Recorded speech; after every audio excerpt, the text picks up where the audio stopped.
Petrol అనేది మన తెలుగు రాష్ట్రాల్లో కాకుండా బయట రాష్ట్రాల్లో కూడా చిన్న ఇబ్బందులు కలగదు. అది కొన్ని వద్దాల పరంగా మీకు తెలిసిందే, నేను చెప్పవసరం లేదు. కొన్ని వద్దాల పరంగా జరుగుతాయి. మోడీ గారు కూడా చిన్న మెసేజ్ ఇచ్చారు, కొంచెం పెట్రోల్ తగ్గించుకోండి, ప్రయాణం అంతే మెసేజ్ ఏంటంటే ప్రయాణం అని చెప్పలేదు, దాన్ని అర్థము ప్రయాణాలు కూడా తగ్గించండి అంతే మెసేజ్. అదే ప్రయాణాలు కూడా తగ్గించండి, పెట్రోల్ ధరలు కూడా పెరిగిపోయినాయి, దానిపైన నా మీద పడద్దు, మీ అందరికి న్యాయం చేస్తా, పెట్రోల్ కానీ గ్యాస్ కానీ అన్నిటికీ న్యాయం చేస్తా. ఆ వద్దాలు జరుగుతున్నాయి, అటువల్ల సమస్యలు ఉన్నాయి, మనకు కూడా అటువంటి సమస్య రాకుండా చూసుకుంటారని భరోసా ఇచ్చారు మోడీ గారు. దాని పట్ల ప్రతి ప్రభుత్వానికి ఇప్పుడు ఆంధ్రప్రదేశ్ కానీ లేదంటే తెలంగాణ కానీ కర్ణాటక కానీ కేరళ కానీ అందరు ముఖ్యమంత్రులకి విన్నపం ఒకటే, దయచేసి సార్ మీరు అందరికీ విన్నపం ఖచ్చితంగా ఈ మోడీ గారు చెప్పినట్టు పాటించాల. అందులో ప్రభుత్వాల పక్కన పెడితే ప్రజలు పాటించాల, మనం పాటించాల. ఈ పొద్దు 200 రూపాయలు పెట్రోల్ వేసినాం, వేస్ట్గా తిరగొద్దు, దాన్ని అవసరాన్ని బట్టి వాడాల, నాకు బైక్ ఉంది, నాకు అక్కడ 500 ఉన్నది, దాన్ని పెట్రోల్ పోస్తాను తిరుగుతానంటే కాదు. మోడీ గారి మెసేజ్ అదే, దయచేసి మీరు కొంచెం ఆగండి, తొందరపడద్దు, న్యాయం చేసే బాధ్యత నాది. పెట్రోల్ కానీ గ్యాస్ కానీ ఇంకేం కానీ కరెంట్ కానీ ఏ సమస్యలైనా నేను చూసుకుంటానని మోడీ గారు మెసేజ్ ఇచ్చారు.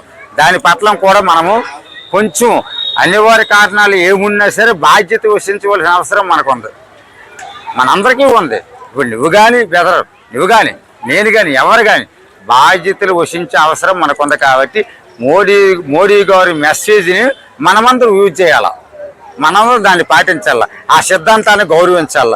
దాని పట్లే మనకి ముందుకెళ్ళే అవకాశాలు ఉంటాయని నా అభిప్రాయం. పెట్రోల్ డీజిల్ పెరిగినప్పుడు ఆల్టర్నేటివ్ గా ఎలక్ట్రిక్ బండ్లు తీసుకురావచ్చు కదా, అట్లా సబ్సిడీ ఇవ్వచ్చు కదా, మాత్రమే తగ్గించమన్నారు, ఎలక్ట్రిక్ బండ్లు మాత్రం ఇవ్వట్లేదు. మంచి క్వశ్చన్. అన్ని సమస్యలు ఒక్కసారే క్లియర్ అవ్వవు.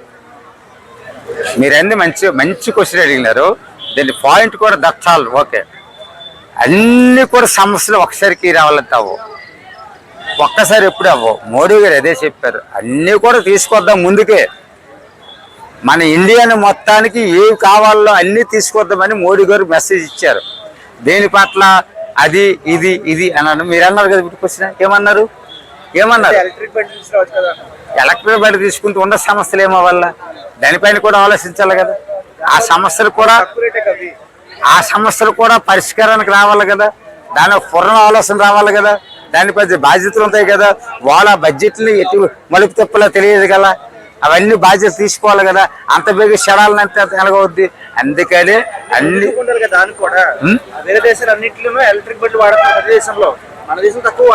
మన దేశాన్ని కూడా అతి